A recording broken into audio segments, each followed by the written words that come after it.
Well, thank you very much, everybody. Appreciate it. This is mostly an economic conference, and we have Steve Mnuchin with us, Larry Kudlow. I'd like to just announce the spectacular news for American workers and American families and for our country as a whole. There's not been anything like this, a record-setting. It was just put out that the United States economy added almost 5 million jobs in the month of June, shattering all expectations. I was watching this morning, and the expectations were much lower than that. The stock market is doing extremely well, which means to me jobs. That's what it means, jobs. This is the largest monthly jobs gain in the history of our country. The unemployment rate fell by more than 2 percentage points, down to just about 11%. We're down to the 11% number. We started at a number very much higher than that. As you know, we broke the record last month, and we broke it again this month in an even bigger way. This news comes on top of May's extraordinary jobs report, which was revised upwards, by the way, to 2.7 million jobs. It was 2.5, that was last month, and that was a record setter. But it actually got a little bit better. We revised it. It was revised upward to 2.7 million jobs, for a combined total of 7.5 million jobs created in the last 2 months, and that's a record by many millions of jobs. So it's 7.5 million jobs created in the last 2 months alone. Today's announcement proves that our economy is roaring back. It's coming back extremely strong. We have some areas where we're putting out the flames or the fires, and that's working out well. We're working very closely with governors, and I think it's working out very well. I think you'll see that shortly. In June, we added 2.1 million leisure and hospitality jobs, 740,000 retail jobs, 568,000 education and healthcare jobs, 357,000 service jobs. These are all historic numbers. And 356,000 manufacturing jobs. And manufacturing looks like it's ready to really take off at a level that it's never been before, and a lot of that has to do with our trade policy, because we're bringing manufacturing back to our country, and these take a long time to get going, and they're now going. So these are historic numbers. I'm really happy when I see 356,000 manufacturing jobs, and that's just a small number compared to what it will be soon because of our great trade deals. African American workers, really happily for me, made historic gains, with 404,000 jobs added last month alone, and that's a record. And the second largest jump will be last month. And what we have, if you add the 2 months together, it's 700,000 jobs for African American workers added in the last 2 months, and that's a record by a lot. Likewise, Hispanic employment is up by 1.5 million jobs, a record by a lot. Hispanic employment up 1.5 million jobs.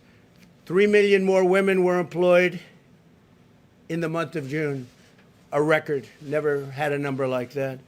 Workers with a high school education or less made the biggest strides of all. So people that have just a high school education or have less than a high school education. With unemployment, those without a high school diploma dropped a full 3.3 percentage points. That's the largest drop in recorded history. 80% of small businesses are now open, 80%. And we think we're going to have some very good numbers in the coming months because others are opening. And especially as we put the flame out, getting rid of the flame, it's happening. New business applications have doubled since late March. That's a number that is not even thinkable to achieve this early into a pandemic. The latest ISM manufacturing report rose 10 percentage points, with new orders jumping a remarkable 25 percentage points, all a record. Consumer confidence, which is great, that's a great number to me because that means confidence is really good. If you don't have good consumer confidence, it's like life. If you don't have confidence, you're not going to do very well. Consumer confidence has risen 12 points since April, and 6-month job expectations hit an all-time high. So think of that for a second. With all we go through, with all of the trials and tribulations that we read about every night, much of it totally fake news, fortunately. And if the consumer didn't get it, you wouldn't have good consumer confidence. We have consumer confidence has risen 12 points since April, an all-time high. Think of that. Retail sales surged an astonishing 18%. So retail sales went up an astonishing 18% in May. That's the largest increase in the history of our country. That's a tremendous number. 18%. The number of, and what it means to me is jobs, the number of unemployed Americans re-entering the labor force rose by 43%. And fewer workers are dropping out of the labor force than before. And the crisis is being handled. You know, if you look, we were talking this morning, something to think about. China was way early, and they're getting under control just now.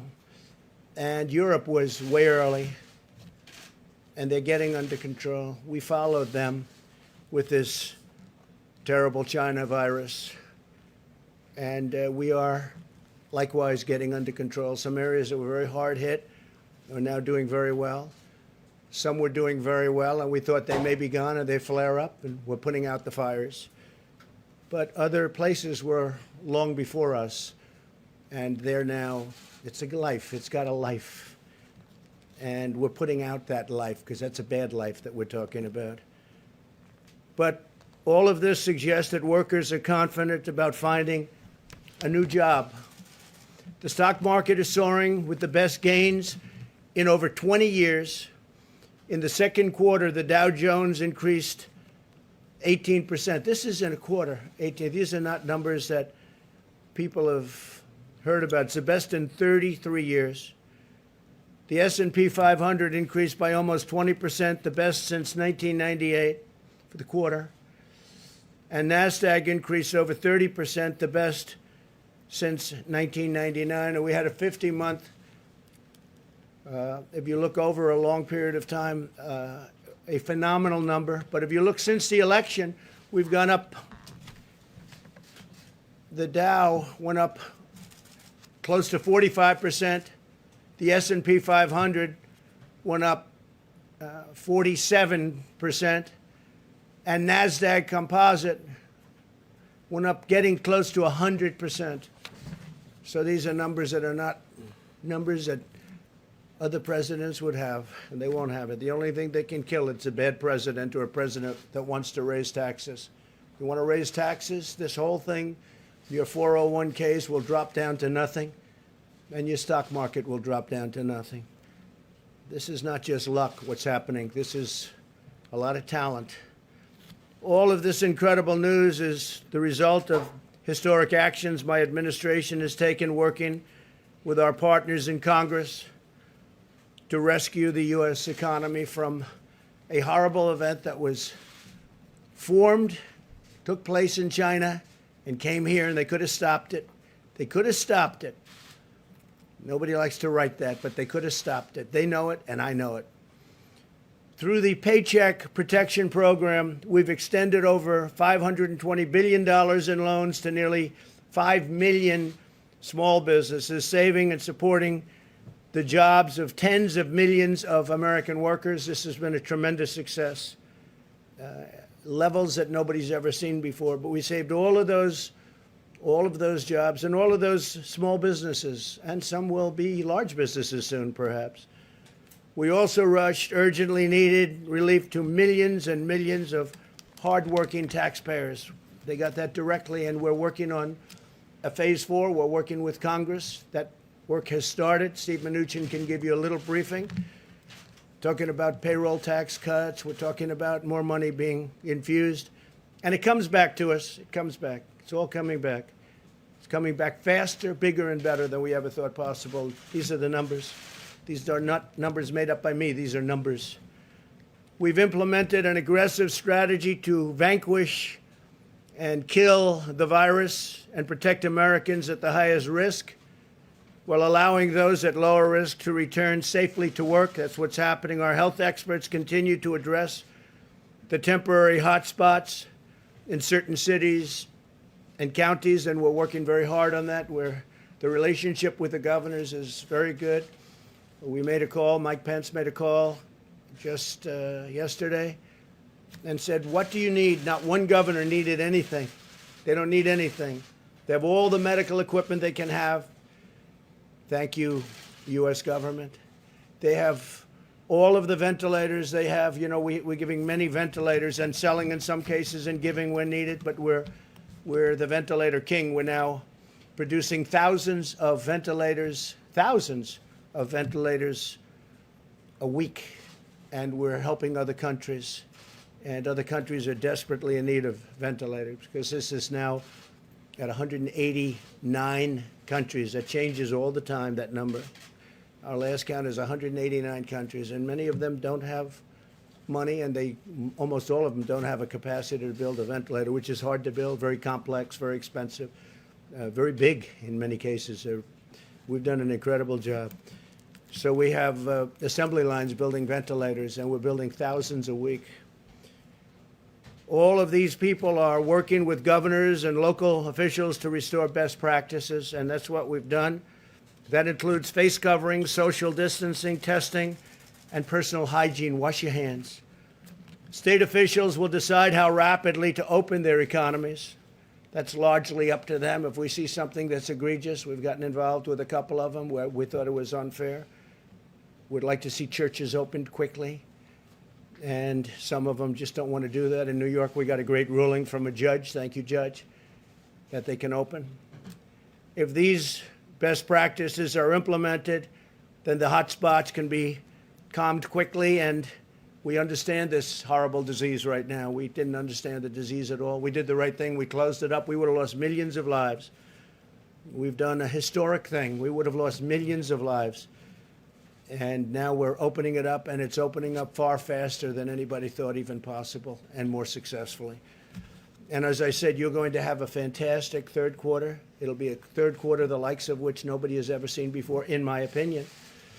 And the good thing is the numbers will be coming out just prior to the election, so people will be able to see those numbers. The fourth quarter, likewise, will be extremely good, and maybe most importantly, from the standpoint of our country itself, next year will be a historic year. Next year is going to be an incredible year for jobs, for companies, for growth. Things are happening like nobody would have thought possible. I do want to comment, Boeing, as you know, is moving along in their process. It's been a very hard process, a very complicated process, but they have made tremendous gains, and they're going for approvals on the aircraft, on the 737 MAX. They're also starting to do some real business, so I just want to congratulate Boeing. They've been through so much. I think it was probably the greatest company in the world. I used to say it was the greatest company in the world, and then it ran through a very tough period of time. But I just want to say that Boeing has made tremendous progress in a short period of time. And other companies I don't even have to talk about, because they're all setting records. Virtually every one of our great companies is setting records.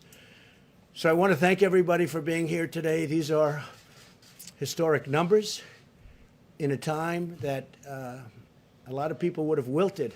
They would have wilted, but we didn't wilt, and our country didn't wilt. And I'm very honored to be your president. Thank you very much. Thank you.